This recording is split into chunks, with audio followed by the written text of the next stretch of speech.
It was time for a video update.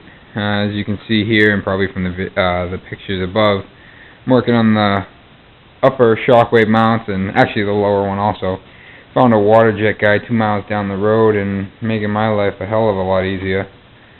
I just went with a couple, design with a couple 1-inch diameter holes, just for the looks, and then the oval is just for strength, so I could have some extra welding. Originally, probably above, you'll notice I had another piece, and it was actually going to go right in here, and then go down. Just another, just for extra strength.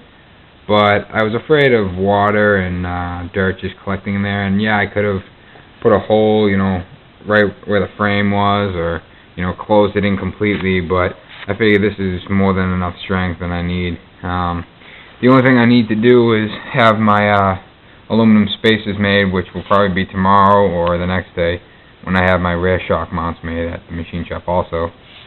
But I also went with a bolt-in bracket down here, and basically use the stock, or the strong arms typically use a trunnion or however you say it, with the Shockwave, and obviously these have the 1/2-inch diameter spherical bearing. So I made a mount, and as you can see with the other ones, it has the shear. I basically added just the cutout and then the tab, so when you put them in together, it just helps with the shear strength, and also helps you align. But as you can see, the motor's out, and that you're gonna have to stay tuned for. I'm not changing a whole lot, but I'm changing enough where I need to pull the motor. But basically, from what I have found, this Shockwave, which gets 5 inches of stroke, with my setup I get 8.5 inches of travel, which is plenty what I need.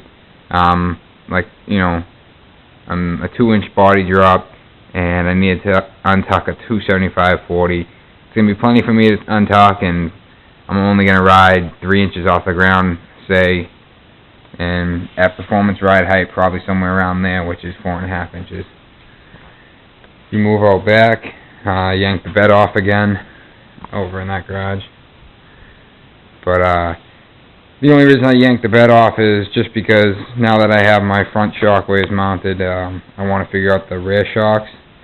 And basically they're going to triangulate from each bag mount down here, and then pull up here, and I'm going to have 2 bungs machined with a threaded center, and basically I'll cut a hole on each side, weld them in solid, and then each shock will come up and a bolt will go through, and there'll be a plate that connects the two.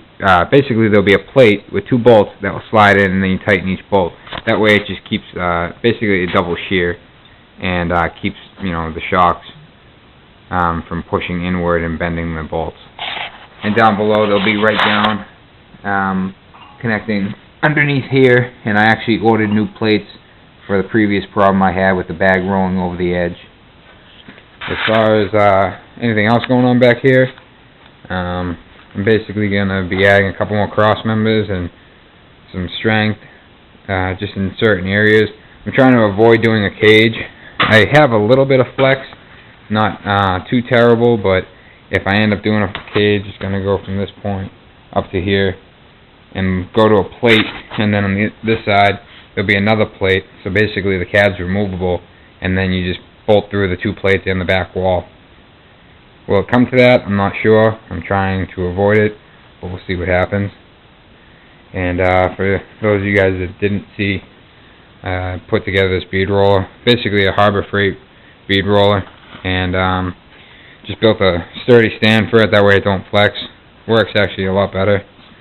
And painted it green, and just looking for a semi-truck wheel, or like basically an 18-inch, 20-inch diameter wheel.